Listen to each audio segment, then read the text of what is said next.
Tea Time True Crime with Katie. I hope everyone is having a wonderful day. I have been MIA a little bit because I have been really on this case that I'm about to talk about. I honestly wasn't going to do this case because I feel very close to this case. Warning, if you have any thoughts of suicide, ending your life in any kind of way, know someone else who is really struggling mentally, the hotline is now. You can call or text 988, or you can call 1-800-662-4357. Another way would be text your zip code to 435748. So as I give you those phone numbers, you pretty much know what this case is about. It is the Michelle Carter and Conrad Roy III case. Warning, I will be talking about mental illness, suicide, loneliness, bullying, just sad things. As I'm going to talk about this crime and this story, I am drinking tea, as always. And it is, if you are listening, it is a cup with already my lipstick on it. I was just already drinking this awesome tea. I love it. It is, I've had it before. It is the lemon, ginger, and manuka honey tea. Very refreshing. And I put more honey in it because I love honey. It's like my favorite thing. Thank you, bees. I love you. So this coffee cup, it actually looks like a prescription bottle, which I didn't realize the synchronicity with this case. All right, if you are listening, hi, what's going on? Thank you so much for listening. And if you are watching, hello, hi, thank you so much for watching. We are going to get into the devastating case of a Romeo and Juliet in the technology age. Conrad Roy III was born September 12, 1995 in Massachusetts. He also was referred to be Coco, with him being the third. His father, his grandfather, they both were named Conrad, and he was very close to his family. I know that is up for debate because, sadly, this kid, because he was only 18 years old, decided to end his life. But I want to say that he worked in a family business on the water, and he received his captain's license at 18 years old, and he was a very bright student, very bright. His GPA was 3.8, so very smart, and he was adorable. But he had a problem with social anxiety. He had a problem with relationships and friends.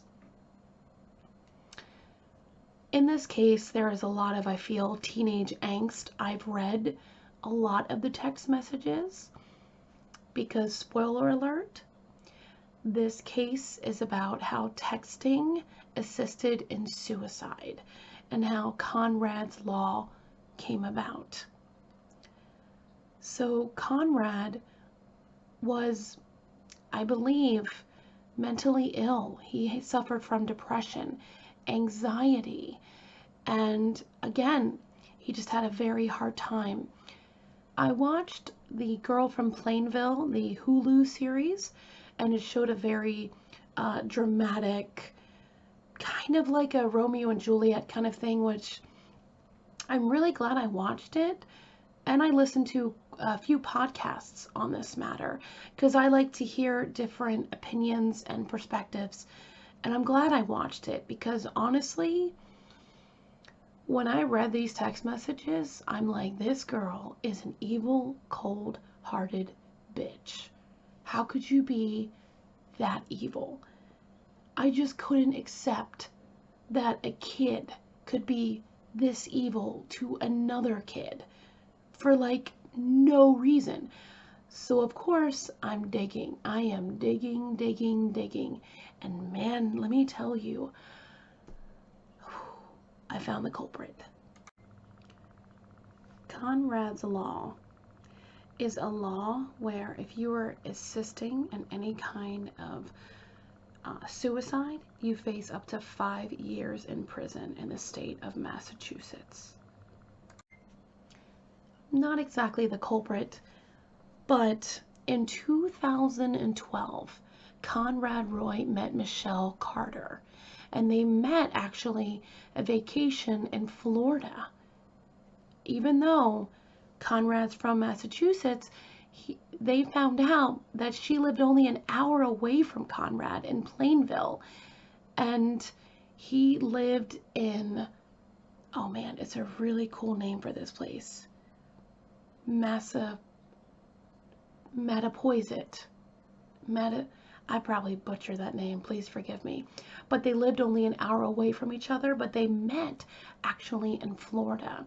They met only a few in person, like a handful of times, but they exchanged over 60,000 texts. And they did contact through texting, email, basically just like a technology relationship. This is a Gen Z relationship based on completely technology.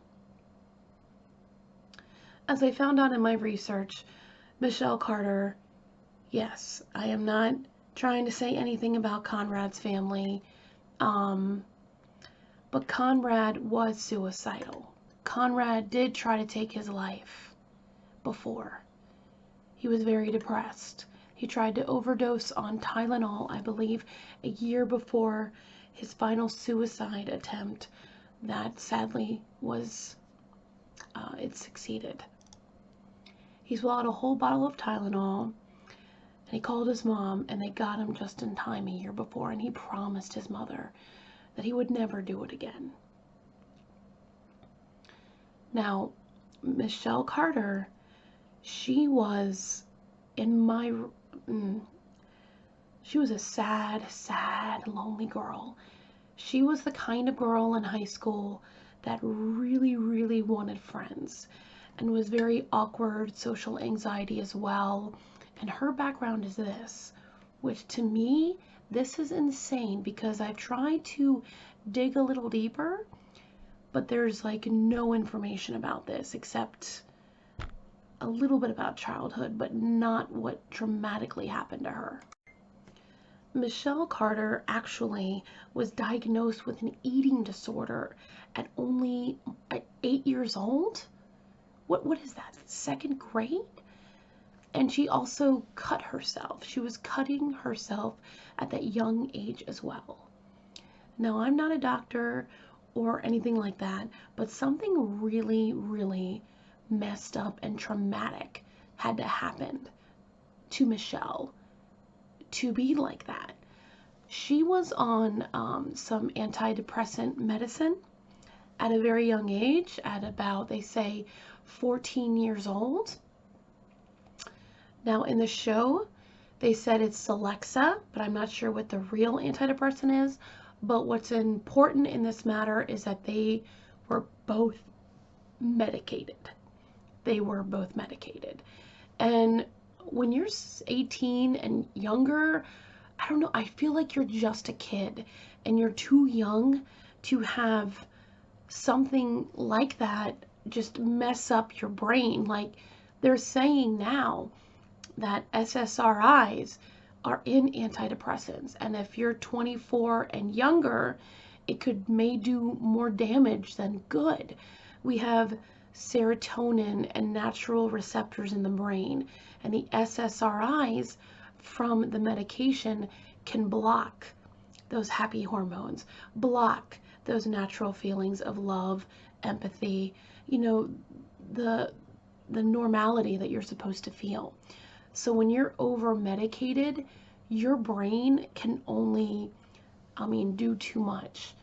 And I know I am treading lightly, you guys, because I have friends who are so dear to me, and they're on medication, and they've been on medication a long, long time. And I don't agree personally. I do not, but that is me. Okay? If you think medication is the way to go, that is you. Do you, boo-boo. But I want to state that there were deciding factors about Michelle. So we have her medicated really early in life. We had her have an eating disorder, anorexia, binging. And she also had this weird obsession. Not judging, because I'm an awesome weirdo, okay? What's up? I'm a nice weirdo, don't worry. She loved the show Glee. Glee was a very popular TV series / musical.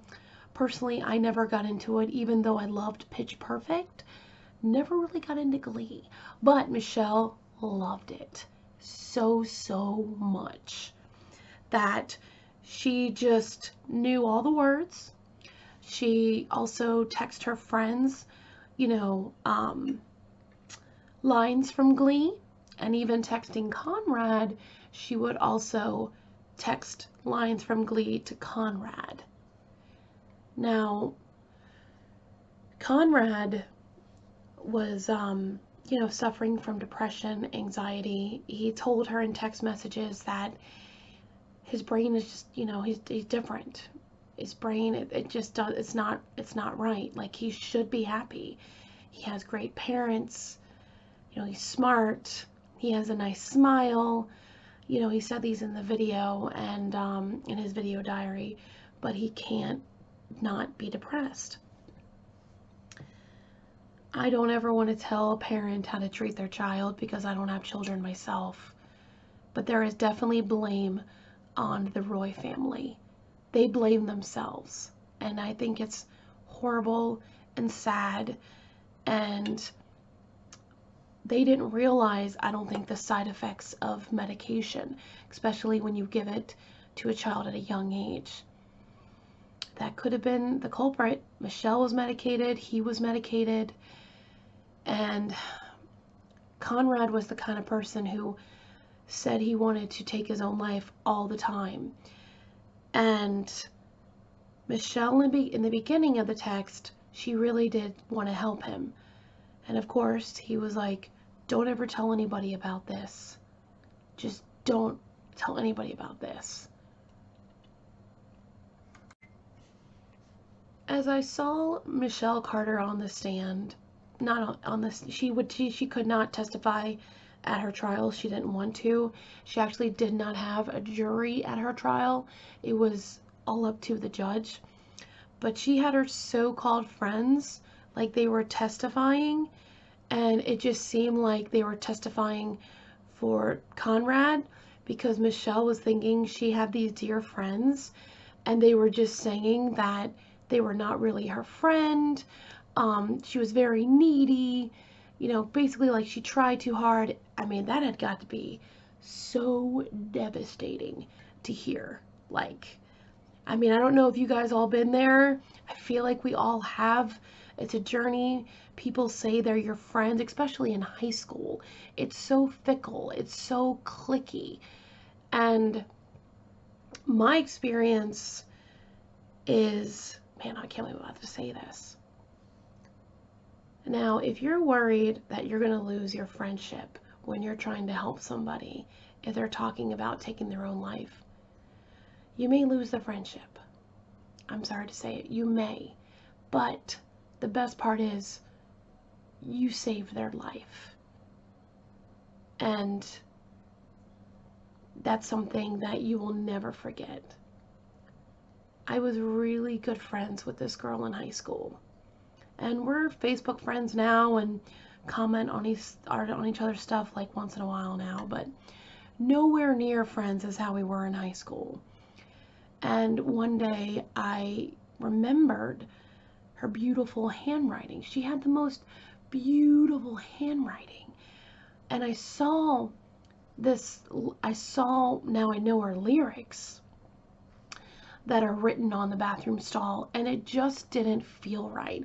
It was lyrics from this Adams song by Blink 182, which that song is about suicide. And I went to authorities, well, not authorities, but I went to the counselor and I talked to them and I was like, I know who wrote this and I know something is going to go down. I can feel it. And she found out when it was me that I told, and she was so mad at me, and she just said I was over dramatic and everything like that. But I also found out that her parents were involved, and she did confess that she did want to take her life, that she did have suicide intentions. And she didn't, though, because she got help. Now our friendship, that awesome friendship that we had, will never be the same and has never. But I'll tell you guys, I saved her life. I know I did.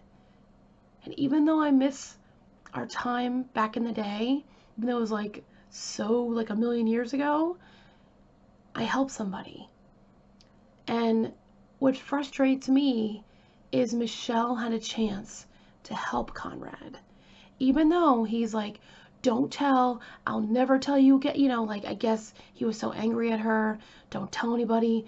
Please tell someone if they are talking about ending their life. Please get them help. I promise you, years later, they will thank you. Because now I found out she has kids, she's married, and I see their pictures and it's beautiful. And this case just brought me back to that time where I really never told anybody about this. I just told my husband today while crying before getting ready to do this podcast.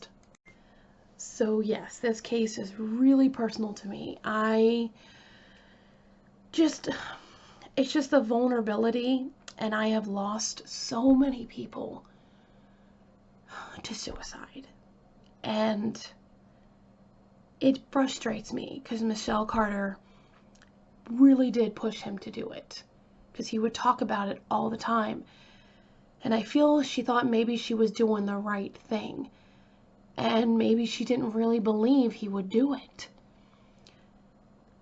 She does have freedom of speech, we all do, the First Amendment. But what really nailed her coffin was she wrote, "Get back in."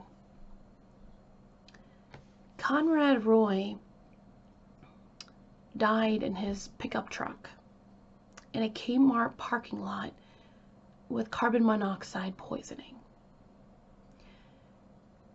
Michelle was the last person he talked to, and it is disputed right now, but it is said that she was on the phone with him while he was dying, while he was choking and dying.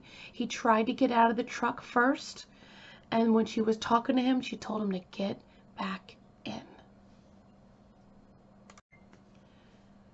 Truly, truly sad. Michelle Carter was born August 11th, 1996, makes her a Leo. Conrad Roy III, Coco, was born September 12th, 1995, Virgo. Pretty dynamic couple right there. You got to remember, ladies and gentlemen, these were kids. They were 17 and 18 years old. Like, you're a baby. This is the time where there's teenage angst, there's hormones, there's feelings. Like, you can't pay me enough to go back to being a teenager. No, thank you, okay? Conrad did love Michelle, and I do believe Michelle loved Conrad. And maybe in her really sick mind, she thought she was helping Conrad, because he would complain about his brain and how sad he was, and he just wasn't right. So she thought that I don't know. It makes no sense, people, because suicide is never the answer. Okay, suicide is a permanent solution for a temporary problem. Please remember that, okay? Like, man, I try so hard to get not investigated in cases, but this is one of them that is just like really, really hard for me because these are teenagers. You have two mentally ill children who did not get the help that they asked for. And if they did get some kind of help, it didn't work. But Conrad was only 5 minutes away from his mom. Why didn't he call his mom? Why? Like, he left them letters and, suicide notes to love, his family, but he just didn't want to. I mean, it was just so sad. He said to his dad, like, I wasn't the boy you wanted me to be, or something like that. And this is a very strong Massachusetts, park the car in the yard kind of family, okay? So this like split the whole entire state apart. And it actually like set precedents, thank you, presidents, but because there has never been really a law for assisted suicide in Massachusetts. When you think about assisted suicide, you think about in medical terminology, right? Dr. Kevorkian, euthanasia, people who are dying and they just don't want to be in pain anymore. So maybe that's what Michelle was thinking. But of course, these are kids, and the parents are extremely devastated from both sides. And you have your verdict. Michelle Carter's verdict was involuntary manslaughter in 2017. 15 months in prison, 5 years probation, but she was a model inmate. I have the exact day she got out. She was 17 years old when this crime occurred. She was sentenced to 15 to 30 months in prison, but she didn't start serving time until February 2019. She was released 4 months early for good behavior, January 23rd, 2020. Now we're going to go dark. So I'm telling you about the mental, the prescription drugs and the depression medicine. Now, Michelle, there are some definitely narcissistic tendencies on her part. There really is. So she loved Glee, and the main people were in the show were together in real life, Corey Monteith and Lea Michele. So Corey Monteith ended up dying of an accidental drug overdose, and Lea Michele was absolutely devastated. It seemed to be the love of her life, and it was really, really sad. But also Lea Michele got a lot of attention. A lot of attention. So people speculated that she basically killed Conrad so she could be like Lea Michele's character in Glee and receive all the attention that she never really received when she was younger. Isn't that warped? That is so warped, you guys. Like, what? Yeah, she was really obsessed with Glee and the show, and in real life, the boyfriend did pass away, and then she got Conrad to die, and then after he died, Michelle got a lot of attention. In fact, he took his own life July 2014, and in September 2014, she raised a fundraiser for mental awareness for illness, but she actually did it in her own city. She did not do it in oh my gosh. Let's just say she did not do it in Conrad's city, in Cocoa City. And the friends would contact her and be like, hey, this fundraiser, this is really nice and all, but why are we not doing it in his hometown? And she's like, well, I don't really know anybody.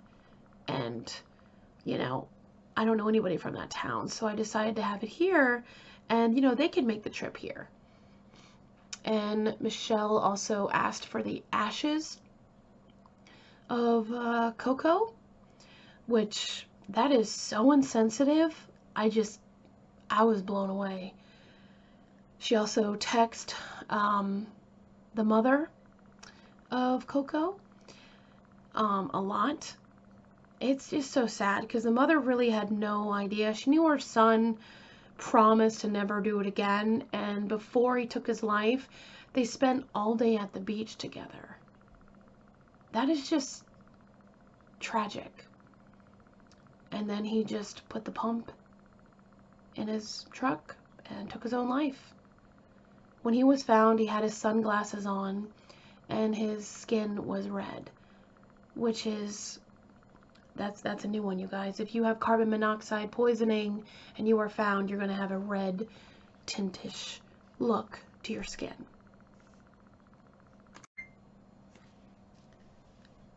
Last closing statements, I would say that I would honestly be like, they both should have had a job.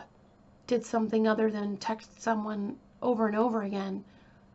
Like 317 pages long were the text messaging. Do you know how small text message font is on a piece of paper?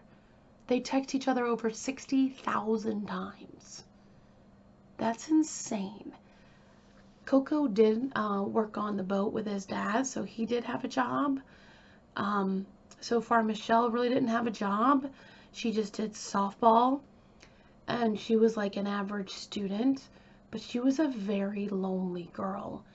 And I believe to say that she may still be a lonely girl. Even though she is out right now, this will affect her for the rest of her life. And a spoiler alert for the girl in Plainville, Hulu, how they ended it. I wonder if that's what she really thinks. Like, she comes back from college and she could not believe, she thought she would be with Coco when they were older. They were young. She went to California. He could have left the state. They could have hooked up years later. It's one of those high school romances could have been rekindled. And at the end, you can see her screaming. I did not mean to say what I said. I did not know you were going to do it. I loved you so much. Because with these text messages, they really did seem to understand each other. Again, I am really happy that I've been researching this case for a week. Straight up. I try to do podcast every few days, but man, this one really just affected me mentally. And again, don't ever have burnout. Listen to yourself. Just follow your heart, follow your mind.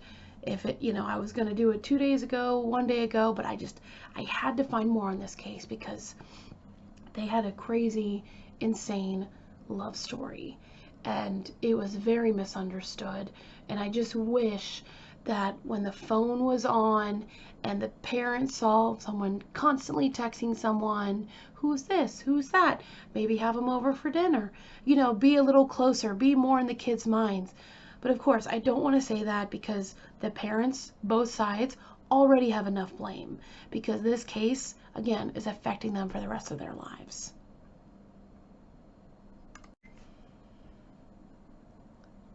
Let me know what you guys think about this case, because to me it's not black and white. There's a lot of gray area. I wish prayers and good vibes for the families that have been affected by this horrific case. And also, please, if you are dealing with mental illness and if you want to end your life, please don't, because you are never alone. And no matter what, you are loved. You may not think so, but there is someone out there that is going to love you. So just keep on hanging in, okay? Thank you very much for watching. I appreciate all of you guys. And remember, you're doing better than you think. Let me know down in the comments below, what case do you want me to talk about next? Take care of yourself, stay safe, I love you guys. Bye.